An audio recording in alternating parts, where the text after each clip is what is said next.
Hello student, how are you? I am Prerna लिसियाल और आज हम एक्सरसाइज 1.3 कर रहे हैं नंबर सिस्टम चैप्टर का। इसमें जो पहला क्वेश्चन है वो बोल रहा है write the following decimal form and say what kind of decimal expansion each has. तो सबसे पहले हम इन सबको डेसिमल फॉर्म में लिखना है। ठीक है, डेसिमल फॉर्म में लिखने के बाद हमको ये भी बताना है कि किस तरीके का डेसिमल एक्सपेंशन ये शो करते हैं। तो उसके लिए पहले हम एक बेसिक बात जान लेते हैं डेसिमल एक्सपेंशन के बारे में।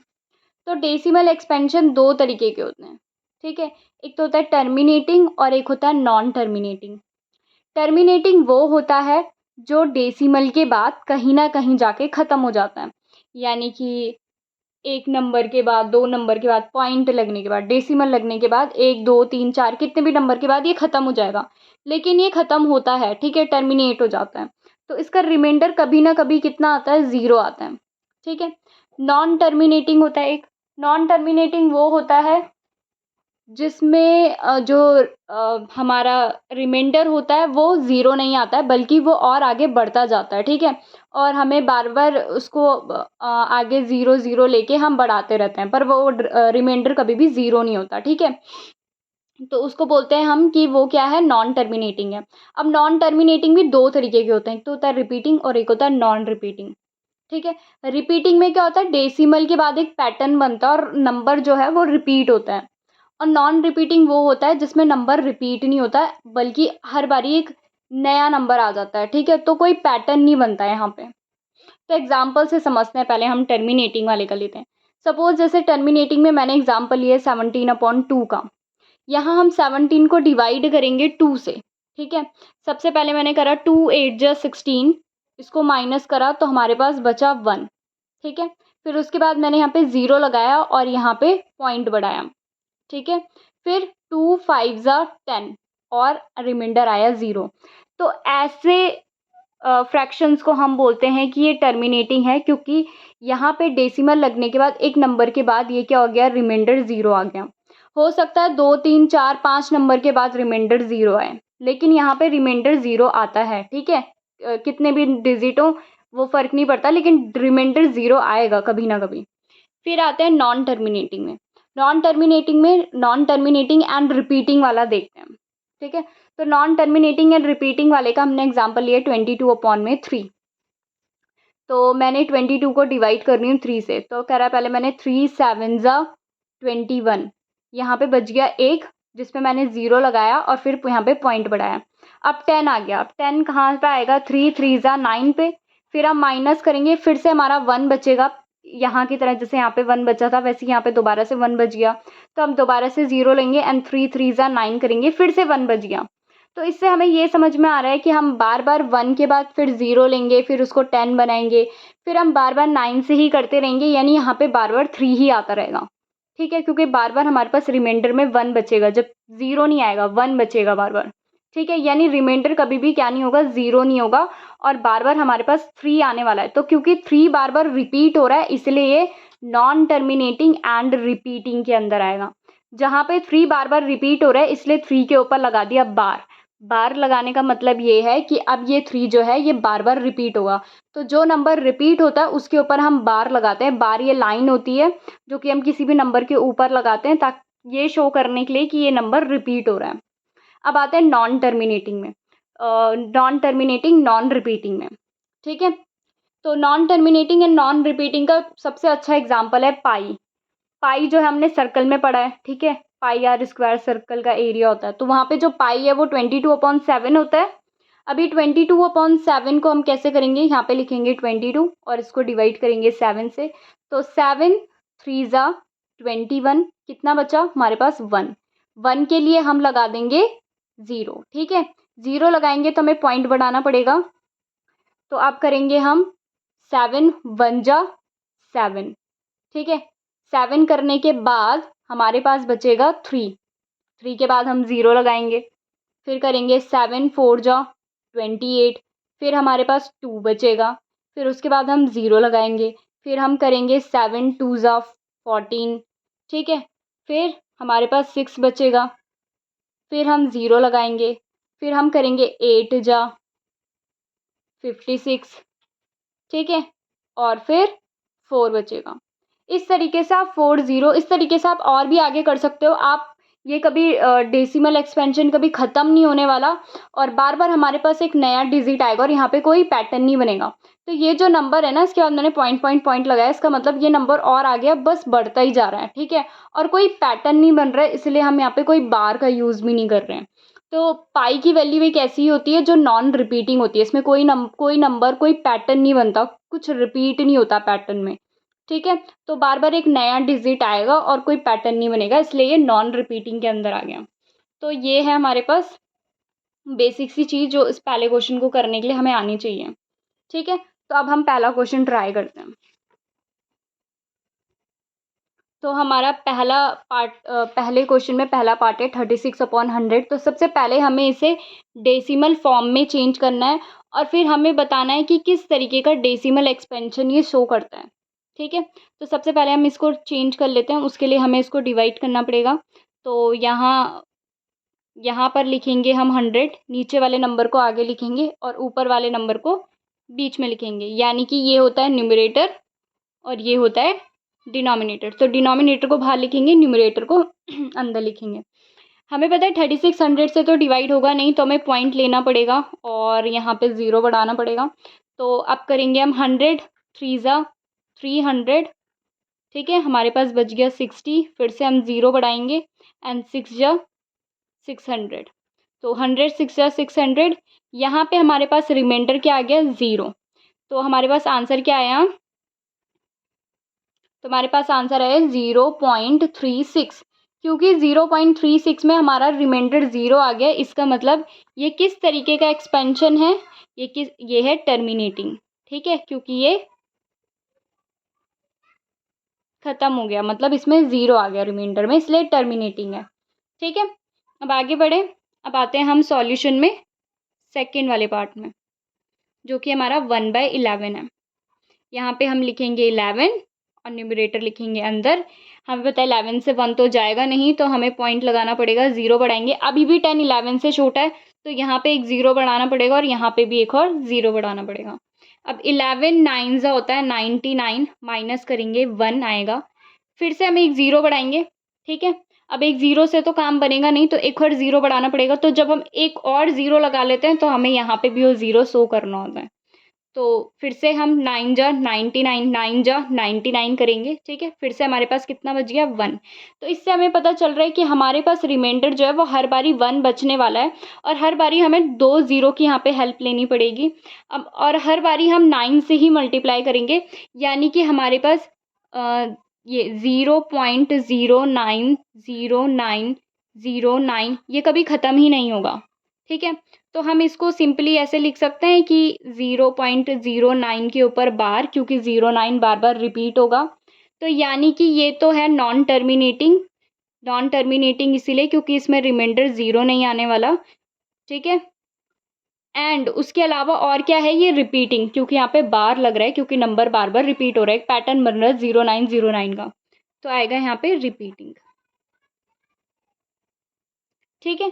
अब हम अपने बाकी के नंबर्स भी ऐसे ही सॉल्व करते हैं।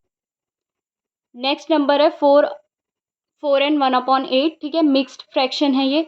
तो सबसे पहले हम इसको इम्प्रॉपर फ्रैक्शन में चेंज कर लेते हैं। इम्प्रॉपर फ्रैक्शन में चेंज करने का तरीका ये है कि नीचे वाले 2 नंबर्स की होनी चाहिए आपस में मल्टीप्लाई और ऊपर जाके हम करेंगे ऐड। तो नीचे से हमें मल्टीप्लाई करते हुए लेकर आना है और ऊपर हमें ऐड करना है, ठीक है? तो 8 4 जा होता है 32 और 32 में हमें 1 को क्या करना है? ऐड, और अपॉन में आएगा 8। तो अपॉन में वही नंबर रहता है जो नीचे रहता ही है, ठीक है? तो इसमें नीचे 8 है, तो यहाँ पे भी 8 ही रहेगा। तो 32 + 1 कितना होता है? 33। तो 33 अपॉन में 8 हमारा आंसर आ गया। इसको हम डिवाइड करेंगे अब। 8 हम यहाँ पे लिखेंगे डिनोमिनेटर और यहाँ पे आ जाएगा न्यूमरेटर। तो 4 जा होता है 32, माइनस करा 1 बचा, पॉइंट लगाएंगे, 0 बढ़ाएंगे, ठीक है? 1 ज़ा 8 माइनस कितना बचा? 2, 0 बढ़ाएंगे, 20 आ जाएगा। तो 20 के लिए हम लिखेंगे 2 ज़ा 16, माइनस करा 4 बचा, 40 हम लिखेंगे एंड 5 ज़ा 40। तो 40 पूरा पूरा आ गया, यानी कि हमारा रिमाइंडर कुछ भी नहीं आया, 0 आया, ठीक है? तो आंसर कितना आया? 4.5। 125, ठीक है। और क्योंकि यहाँ पे रिमाइंडर हमारा 0 आ गया, इसका मतलब ये टर्मिनेटिंग है, ठीक है। ऐसे ही हम अपना फोर्थ क्वेश्चन भी करते हैं। तो ये हमारा फोर्थ क्वेश्चन है, 3/13। मैंने यहाँ पे 13 लिख लिया, ठीक है, डिनोमिनेटर और अंदर न्यूमरेटर। अब 13 बड़ा है 3 से, तो हमें पॉइंट लगाना पड़ेगा और यहाँ पे 0 बढ़ाना पड़ेगा। तो 13 2 जा होता है 26, माइनस करा, हमारे पास यहाँ पे 4 बचा, ठीक है। फिर उसके बाद हम यहाँ पे लेंगे 0, 40 आ गया, तो 3 जा 39, माइनस करेंगे 1 बचेगा, ठीक है। फिर हम 0 लेंगे, फिर हम क्योंकि 0 से काम तो बनेगा नहीं, क्योंकि 13 10 से क्या हो गया, बड़ा हो गया यहाँ पे। तो ये वाला नंबर जब इन वाले नंबर से बड़ा हो जाता है, तो हमें क्या करना पड़ता है, 0 यहाँ पे लेना पड़ेगा और एक और 0 नीचे बढ़ा देंगे, ठीक है। तो अब ये क्या हो गया, 100 हो गया। तो अब हम यहाँ पे 91 से करेंगे, ठीक है। और 91 कितने जा आता है, तो 91 आता है 7 जा, तो हम 91 से करेंगे, ठीक है। 13 7 जा 91 होता है, तो 91 से करेंगे, तो हमारे पास यहाँ पे बचेगा 9, ठीक है। फिर हम 0 लगाएंगे, अब कितना आया हमारे पास, 90।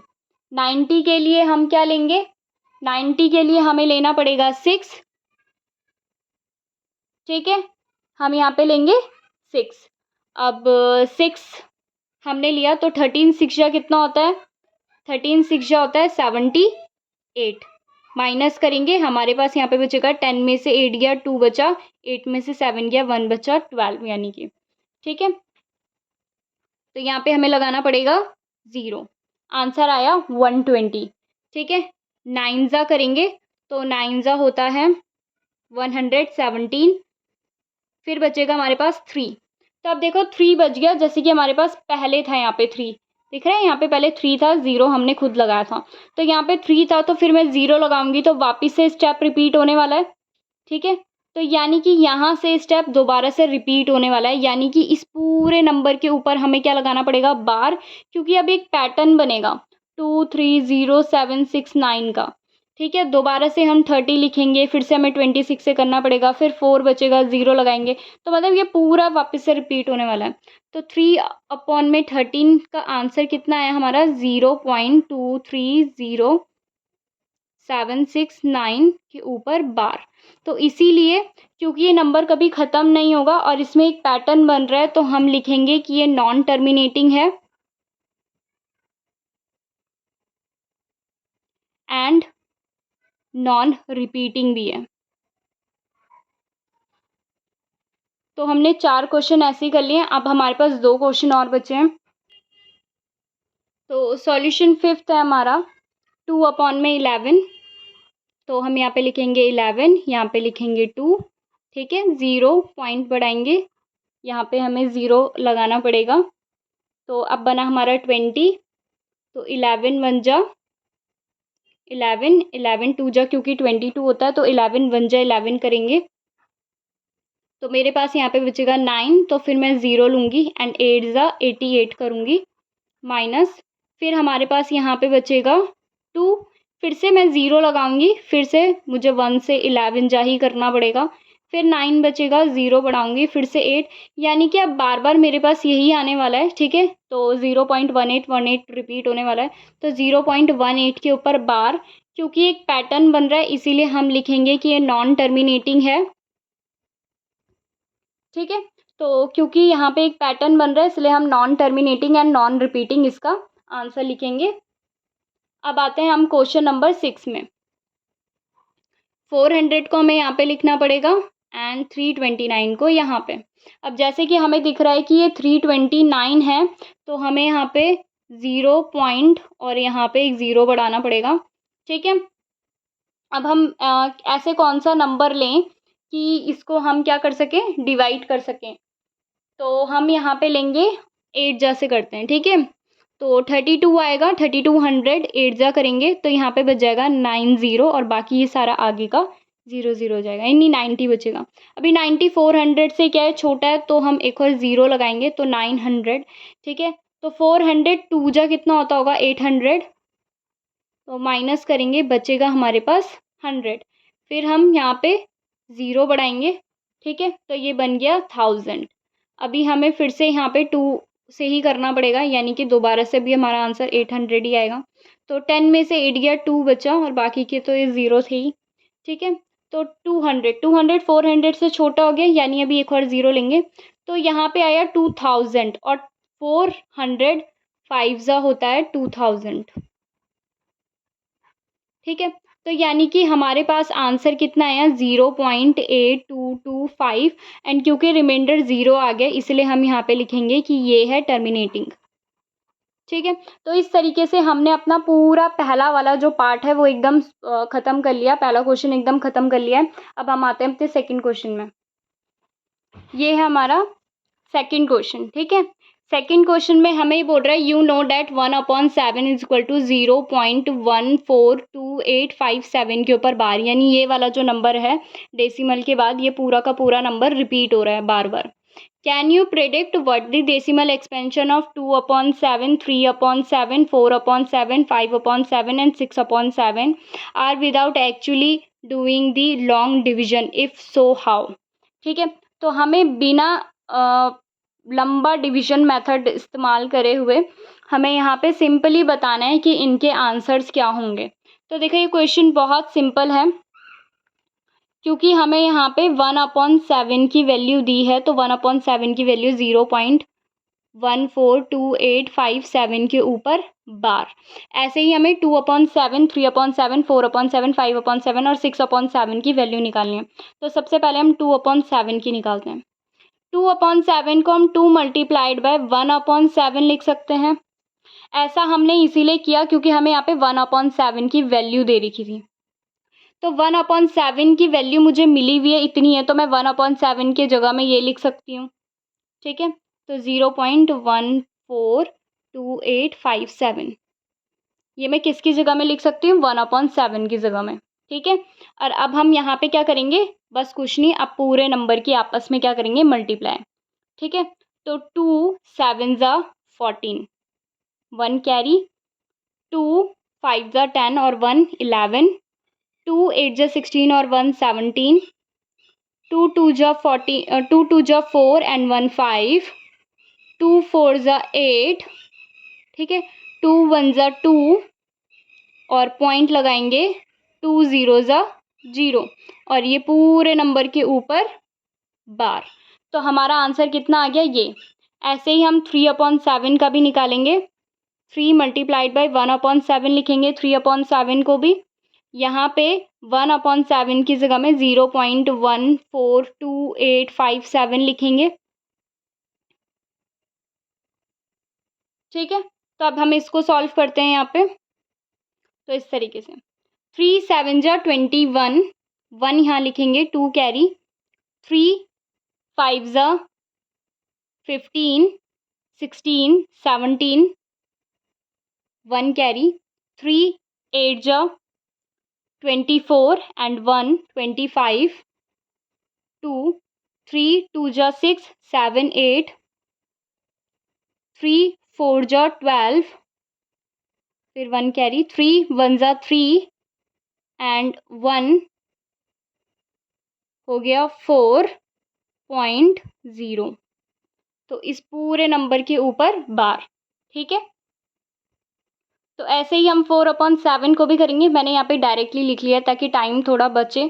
तो 4/7 के लिए हम क्या लिखेंगे, 4 मल्टीप्लाइड बाय 1/7, 1/7 की जगह में हम इसकी वैल्यू रखेंगे। तो इसकी वैल्यू कितनी दी थी हमें 0.142857 दी थी, ठीक है। तो इस पूरे नंबर के साथ हम मल्टीप्लाई करेंगे, तो 4 7 होता है 28, तो 8 and 2 carry, 4 5 20 and 2 22, 2 carry, 4 8 32 33 34, 3 carry, 4 2 8 and 3 होता है 11, तो 1 कैरी, तो 4 4 16 और 1 17, 1 कैरी, 4 1 4 एंड 1 5.0 क्योंकि 4 0 0 और पॉइंट अपनी जगह में लगेगा और यहाँ पे हमें बार लगाना है, ठीक है। तो इसका मतलब ये नंबर भी रिपीट होगा। ऐसे ही हम 5 की मल्टीप्लाई कर लेते हैं। 5 7 जा 35, 3 कैरी। पहले मैं आपको ये बता देती हूँ कि 5/7 को हम 5 मल्टीप्लाइड बाय 1/7 लिखेंगे एंड 1/7 की जगह में हम ये पूरी वैल्यू लिख लेंगे। ठीक है, अब हम यहाँ पे सिंपली मल्टीप्लाई करते हैं। तो 5 7 जा 35, 3 कैरी। ठीक है, 5 5 जा 25, 26 27 28, 2 कैरी। 5 8 जा 40 एंड 2 42, 4 5 2 जा 10 एंड 4 14, 5 4 जा 20 एंड 1 21, 2 कैरी। 5 1 जा 5 6 7, पॉइंट लगाया, 0 बढ़ाया और ये पूरा नंबर होगा रिपीट। ठीक है, तो 6/7 उसी पेज में नहीं आ रहा था तो मैंने आगे लिखा है ये। 6/7 को हम क्या लिखेंगे, 6 मल्टीप्लाइड बाय 1/7। 1/7 की वैल्यू क्या थी, 0.142857 के ऊपर बार। ठीक है, अब हम इस पूरे नंबर को मल्टीप्लाई करेंगे 6 के साथ, तो हमारा आंसर क्या आएगा वो देखते हैं। 6 7 जा 42, 2 4 कैरी। 6 5 जा 30 एंड 4 34, 3 कैरी। 6 8 जा 48, तो 49 50 51, 5 कैरी। 6 1 जा 6 12, 12 एंड 5 होता है 17, 1 कैरी। 6 4 जा 24 एंड 1 25, 2 कैरी। 6 1 जा 6 एंड 2 8.0। तो इस तरीके से ये आ गया हमारा नंबर। ठीक है, यहाँ पे ख़त्म होता है हमारा दूसरा क्वेश्चन। अब आते हैं हम थर्ड क्वेश्चन में। ये हमारा थर्ड क्वेश्चन जहाँ पे बोल रहे हैं express the following in the form of P/Q where P and Q are integer and Q is not equal to 0। ये जितने भी हमें नंबर्स दिए हैं ना, पहले तो आपको इन नंबर्स को देख के पता चल गया होगा कि सारे नंबर्स नॉन टर्मिनेटिंग है, उसके साथ साथ ये नॉन रिपीटिंग है क्योंकि इनके ऊपर बार लगा हुआ है। तो ऐसे नंबर्स को हमें P/Q की फॉर्म में एक्सप्रेस करना है। ठीक है, जहाँ पे हमारा Q जो है वो 0 के बराबर नहीं होना चाहिए और जो P और Q है वो हमारा इंटीजर होना चाहिए। ठीक है, तो सिंपली मतलब हमें बस P/Q की फॉर्म में इसको क्या करना है, चेंज करना है। तो सबसे पहले हम पहला क्वेश्चन कर लेते हैं। ठीक है, पहला क्वेश्चन है 0.6 के ऊपर बार। क्या इसको हम सबसे पहले लिख लेंगे लेट, मान लेते हैं कि ये जो नंबर है ये हमारा किसके बराबर है, x के बराबर है। ठीक है, x के बराबर है और हम इसको क्या ऐसे करके लिख सकते हैं। ठीक है, तो मैक्सिमम ना हम 3 बार लिखेंगे, इतने से ही हमारा काम बन जाता है। 6 के ऊपर बार का मतलब कि हम इसे 666 और फिर डॉट डॉट डॉट करके लिख सकते हैं। इस डॉट डॉट डॉट का मतलब कि आगे अभी ये नंबर और भी बहुत बड़ा है। ठीक है, ख़त्म नहीं हो रहा है मतलब। तो हम सिर्फ 3 ही बार 6 लिखेंगे क्योंकि ज़्यादा बार लिख के फ़ायदा नहीं है। ठीक है, तो मैक्सिमम 3 बार लिखेंगे बस। तो हमने मान लिया कि x जो है वो 0.666 है। ठीक है, अब जितने नंबर के ऊपर बार होता है ना, उतना हमें एक ऐसा नंबर चुनना होता है जिसके 1 के बाद उतने ही 0 आए। मतलब जैसे ये एक ही नंबर के ऊपर बार लगा है तो 1 के बाद हमें एक 0 वाला नंबर लेना है। अगर 2 नंबर के ऊपर बार लगा होता तो हम 1 के बाद 2 0 वाला नंबर लेते हैं। अब ये नंबर कहाँ पे लेना है, कैसे लेना है वो मैं समझाती हूँ। ठीक है, सबसे पहले हम इसको मान लेंगे अपनी फर्स्ट इक्वेशन। इतना करने के बाद हम क्या करेंगे कि अपनी फर्स्ट इक्वेशन को मल्टीप्लाई करेंगे दोनों साइड से 10 से। ठीक है, 10 से हमें क्यों मल्टीप्लाई करना आना है, क्योंकि एक बार वाला नंबर है। एक नंबर के ऊपर बार है, अगर ज़्यादा नंबर के ऊपर बार होगा तो हम जितने नंबर के ऊपर बार होगा 1 के बाद उतने 0 लेंगे। तो एक नंबर के ऊपर बार था तो इसीलिए हमने 10 लिया है यहाँ पे। तो हम 10 की मल्टीप्लाई कराएंगे दोनों साइड से। ठीक है, so multiply both side by 10। दोनों साइड से हमें किससे मल्टीप्लाई करवाना है, 10 से। तो 10 की मल्टीप्लाई x से होगी तो 10x होगा। ठीक है, और यहाँ पे अगर मल्टीप्लाई होगी 10 से तो ये जो एक पॉइंट है ना, ये एक नंबर के पीछे चला जाएगा क्योंकि एक 0 वाला नंबर था। 2 0 वाला नंबर होता तो 2 नंबर के पीछे जाता पॉइंट। तो अभी फ़िलहाल पॉइंट एक ही नंबर के पीछे जाएगा, यानी 6 के बाद पॉइंट आएगा। और 6 6, क्या हम यहाँ पे एक और 6 लिख सकते हैं क्योंकि यहाँ पे बहुत सारे 6 होंगे। तो हम एक और 6 लिख लेते हैं क्योंकि हमें यहाँ पीछे जितने 6 लिए हैं ना पॉइंट के बाद, हमें वहाँ पॉइंट के बाद उतने ही 6 रखने हैं। ठीक है, उसके बाद हम रख लेंगे डॉट डॉट डॉट। इसको बना देंगे हम अपनी सेकेंड इक्वेशन। सेकेंड इक्वेशन से अब अपनी फर्स्ट इक्वेशन को क्या करेंगे, माइनस। ठीक है, so subtract first equation from second equation. पहली इक्वेशन को हमें सेकेंड इक्वेशन से क्या करना है, माइनस करना है। यानी 10x को हमें माइनस करना है 1x से, और 6.666 यानी इस नंबर को हमें माइनस करना है इससे। तो लेफ्ट साइड वाले नंबर को हम लेफ्ट साइड वाले ही नंबर से माइनस करेंगे, राइट साइड वाले को हम राइट साइड वाले से ही माइनस करेंगे। तो 10x में से 1x गया, हमारे पास आया 9x। अब देखो इसको हम क्या करेंगे कि ये जो पॉइंट के बाद जितने भी 6 हैं, ये सारे 6 आपस में क्या हो जाएंगे, कट जाएंगे। तो हमारे पास क्या आएगा, पॉइंट के बाद 0 आ जाएगा। और 6 जब 0 से माइनस होगा तो 6 ही आएगा। मतलब डेसिमल के आगे वाले नंबर को डेसिमल के आगे वाले नंबर से माइनस करो, 6 को 0 से करो तो 6 ही आएगा। और ये जितने भी 6 हैं ये सब 6 से क्या हो गए, माइनस हो गए। तो हमारे पास कितना आया, 0। तो ये था हमारे पास 9x। अब ये 0.6 को हम सिर्फ 6 लिख सकते हैं ना, तो यानी हमारे पास ये आया नंबर 9x = 6। ठीक है, यहाँ से जो 9 है वो x के साथ मल्टीप्लाई में है, तो जब दूसरी तरफ जाएगा तो किस में आएगा, डिवाइड में। ठीक है, 3 की टेबल से हम काटेंगे तो 3 2 जा 6 एंड 3 3 जा 9। तो हमारे पास x की वैल्यू आई 2/3। ऐसे ही हमें दूसरा क्वेश्चन भी करना है। तो हमारे पास जो दूसरा क्वेश्चन है वो 0.47 के ऊपर बार, ध्यान रहे 7 के ऊपर बार है, सिर्फ एक नंबर के ऊपर बार है। तो यहाँ पे भी जो मल्टीप्लाई होगी ना वो 10 से ही होगी, एक 0 वाले नंबर से। अगर 4 के ऊपर भी बार होता ना, ये इस तरीके से होता, तो वहाँ पे हम जब मल्टीप्लाई करवाते तो फिर हमें फर्स्ट इक्वेशन को 100 से मल्टीप्लाई करवाना पड़ता है, क्योंकि 2 नंबर के ऊपर बार है। तो 1 के बाद हम 2 0 वाला नंबर लेंगे। ठीक है, फिलहाल हम यहाँ पे एक ही 0 वाला लेंगे। सबसे पहला काम क्या होता है, हम लेट करते हैं कि x के बराबर है हमारा 0.4, और जिसके ऊपर बार होता है ना उसको मैक्सिमम 3 बार लिखते हैं नंबर को, और उसके बाद हम पॉइंट लगा लेते हैं। इसका मतलब ये है कि नंबर ख़त्म नहीं हो रहा है। ठीक है, ये बनी हमारी फर्स्ट इक्वेशन। अभी मैंने क्या बोला था कि हमें यहाँ पे कौन से नंबर से मल्टीप्लाई करना पड़ेगा, 10 से, क्योंकि एक ही नंबर के ऊपर बार है। तो लिखेंगे यहाँ पे मल्टीप्लाई फर्स्ट इक्वेशन बाय 10। ठीक है, तो हमारे पास आया यहाँ पे 10x। ठीक है, एक नंबर के बाद पॉइंट लगेगा तो यानी 4.777। ठीक है, क्योंकि यहाँ कितने नंबर हैं, 4 नंबर है डेसिमल के बाद, तो यहाँ पे भी कितने नंबर होने चाहिए, 4। तो हमें एक और 7 लेना पड़ेगा। यहाँ पीछे से बहुत सारे 7 हैं इनमें, तो हम एक और 7 का इस्तेमाल कर लेंगे। ठीक है, फिर लगा लेंगे हम अपना पॉइंट, और यहाँ पे लिख लेंगे सेकेंड इक्वेशन। अब क्या करेंगे, सब्ट्रैक्ट करेंगे।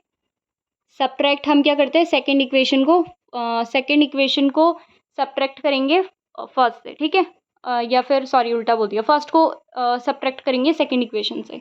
तो subtract first equation from second equation.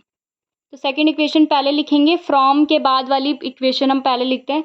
तो लेफ्ट हैंड साइड को लेफ्ट हैंड साइड से, एंड राइट हैंड साइड को राइट हैंड साइड से।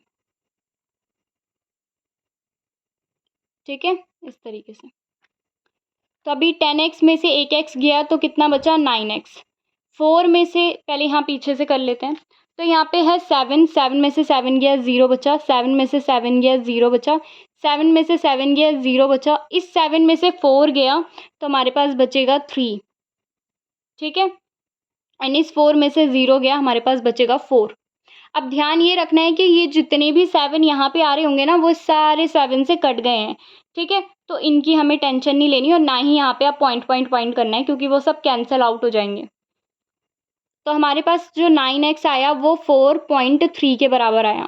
ठीक है, तो मैं यहाँ से जो 9 मल्टीप्लाई में है उसको डिवाइड में भेजूंगी इस तरीके से। अब मैं यहाँ से अपना डेसिमल हटाऊंगी, क्योंकि मुझे सिर्फ p/q की फॉर्म में चाहिए, डेसिमल वगैरह नहीं चाहिए। ठीक है, तो जब मैं ये यहाँ से पॉइंट हटाऊंगी ना, तो जितने नंबर के आगे पॉइंट होता है उतना हमें नीचे 0 लगाना पड़ता है। तो एक नंबर के आगे पॉइंट है, यानी नीचे हमें कितना 0 लगाना पड़ेगा, एक ही। ठीक है, अगर 2 नंबर के आगे पॉइंट होता तो हम नीचे 2 ज़ीरो लगाते हैं। तो इस तरीके से ये आ गया हमारा आंसर। ऐसे ही हम तीसरा पार्ट भी कर लेते हैं। तो 0.001, 001 के ऊपर क्या है, बार। तो यहाँ पे हम लेट कर लेते हैं कि x जो है वो 0.001, ठीक है, और यहाँ पे 001, ठीक है। इतनी बार ही लिखते हैं, ज़्यादा बार लिखने का कोई फ़ायदा नहीं है। इसके बाद हम डैश डैश डैश कर लेते हैं, मतलब कि अब ये बहुत आगे बढ़ रहा है नंबर। इसको मान लेते हैं हम अपनी फर्स्ट इक्वेशन। यहाँ पे हम क्या करेंगे, मल्टीप्लाई। अब हमें किससे मल्टीप्लाई करना पड़ेगा तो वो देख लेते हैं। 1 के बाद हमें कितने ज़ीरो वाला नंबर लेना पड़ेगा, तो क्योंकि 3 नंबर के ऊपर बार है तो हमें 1 के बाद 3 ज़ीरो वाले नंबर से क्या करना है, मल्टीप्लाई, यानी 1000 से मल्टीप्लाई करनी पड़ेगी हमें। तो मल्टीप्लाई 1000 फ्रॉम बोथ साइड, ठीक है। तो हमें क्या करना पड़ेगा, दोनों साइड से 1000 को क्या करना पड़ेगा, मल्टीप्लाई। तो ये आया 1000x। और यहाँ पे क्या होगा, यहाँ पे 3 नंबर के बाद डेसिमल लगेगा, तो 1 2 3 डेसिमल आ जाएगा 1 के बाद यहाँ पे। तो यहाँ पे इस तरीके से 001, क्योंकि यहाँ पे डेसिमल के बाद 6 नंबर थे तो हमें 6 ही नंबर लेने पड़ेंगे। तो 001 और हो गया, और 001 एक और हम लेंगे, और उसके बाद हम लगाएंगे point point point, and this is our second equation. यहीं से हमने 001, बहुत सारे हैं यहाँ पे, तो यहीं से हमने एक 001 यहाँ पे ले लिया है, ठीक है। अब हम यहाँ पे क्या करेंगे, सब्ट्रैक्ट करेंगे अपनी सेकेंड इक्वेशन को फर्स्ट इक्वेशन को सेकेंड इक्वेशन से, ठीक है, और लेफ्ट को लेफ्ट वाले के साथ। तो यानी 1000x को हमें मल्टीप्लाई माइनस करना है, सॉरी, एक x से 1000x को माइनस करना है 1x से, एंड यहाँ पे 1.001 इसको हमें माइनस करना है 0.001001 से, ठीक है। ये 001 001 001 ये सब तो कट जाएंगे, तो पॉइंट के बाद तो आएगा 0, एंड 1 में से 0 गया तो 1 बचेगा, और यहाँ पे 1000x में से 1x गया, तो 1000x में से 1x जाएगा तो 99x आएगा, ठीक है। अब ये सॉरी 999x आएगा, ठीक है। 1000 में से हमने एक x घटा दिया तो 999x आएगा, ठीक है। अब ये जो 999 है ये मल्टीप्लाई में है, 999 क्या है, x के साथ मल्टीप्लाई में, और ये सिंपल 1 है यहाँ पे, ठीक है। तो हम इस 999 यानी 999 को 1 के किस में लिख लेंगे, डिनोमिनेटर में, ठीक है, अपॉन में लिख लेंगे। तो x की वैल्यू आई 1 अपॉन में 999, ठीक है। ये कर दिया हमने अपना थर्ड क्वेश्चन। अब ऐसे ही सिमिलरली फोर्थ क्वेश्चन भी है। तो हमारा फोर्थ क्वेश्चन है, express 0.9999 in the form of p upon q।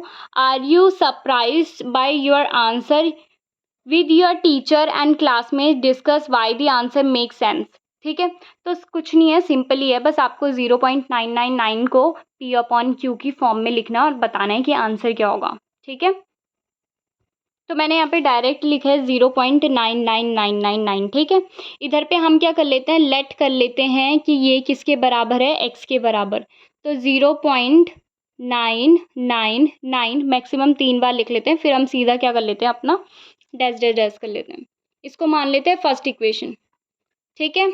अब यहाँ पे मल्टीप्लाई किस नंबर के साथ करेंगे, हम मल्टीप्लाई फर्स्ट इक्वेशन बाय 10 के साथ, 1 0 वाले नंबर के साथ, 1 0 वाले नंबर के साथ। क्यों, क्योंकि यहाँ पे ये जो 999 है ना, इसको हम ऐसे लिखेंगे 0.9 के ऊपर बार, यानी सिर्फ एक ही नंबर के ऊपर बार आ रहा है, यानी 1 के बाद एक 0 वाला नंबर हम लेंगे यहाँ पे, जिसके साथ हमें मल्टीप्लाई करना है, ठीक है। तो multiply first equation by 10 from both sides, दोनों साइड से हमें 10 से क्या करना है, मल्टीप्लाई। तो ये बना 10x, और यहाँ पे जो डेसिमल है एक नंबर के बाद आएगा, ठीक है। डेसिमल के बाद जितने नंबर होते हैं फर्स्ट इक्वेशन में, उतने ही हमें सेकंड इक्वेशन में भी रखने होते हैं। तो सेकंड इक्वेशन में भी हमें 3 बार ही 9 लिखना होगा। उसके बाद हम करेंगे डैश डैश डैश, और this is our second equation, ठीक है। तो subtract first equation by second equation. ये फर्स्ट इक्वेशन है, ठीक है। फर्स्ट इक्वेशन को हम सेकेंड इक्वेशन से सब्ट्रैक्ट करेंगे। 10x को माइनस करेंगे x से एंड 9.999 को हम माइनस करेंगे 0.999 से, ठीक है। 10x में से एक x बचा, एक x गया तो हमारे पास बचा 9x, ठीक है। एंड 999 ये जो डेसिमल के बाद वाले 9 हैं, ये सारे डेसिमल के बाद वाले 9 से कट हो जाएंगे तो 0 आएगा, ठीक है। पॉइंट अपनी जगह में। एंड 9 में से 0 गया, 9 बचा, यानी कि ये कुछ ऐसे आ गया। पॉइंट 0 को देखेंगे नहीं तो सिंपल 9 आ गया। यहाँ से हम 9 के अपॉन में 9 को भेजेंगे तो 9 से 9 कट गया, आंसर कितना है 1, x की वैल्यू आ गई 1। और ये ऐसे ही हमारा फोर्थ क्वेश्चन भी हो गया। तो फोर्थ क्वेश्चन एकदम सिमिलर था थर्ड क्वेश्चन की तरह। तो अगर आपको थर्ड क्वेश्चन आता है तो आपको फोर्थ भी आ जाएगा। अब नेक्स्ट जो 5, 6, 7, 8, 9 है ये हम नेक्स्ट लेक्चर में देखेंगे, इसके बाद वाले में।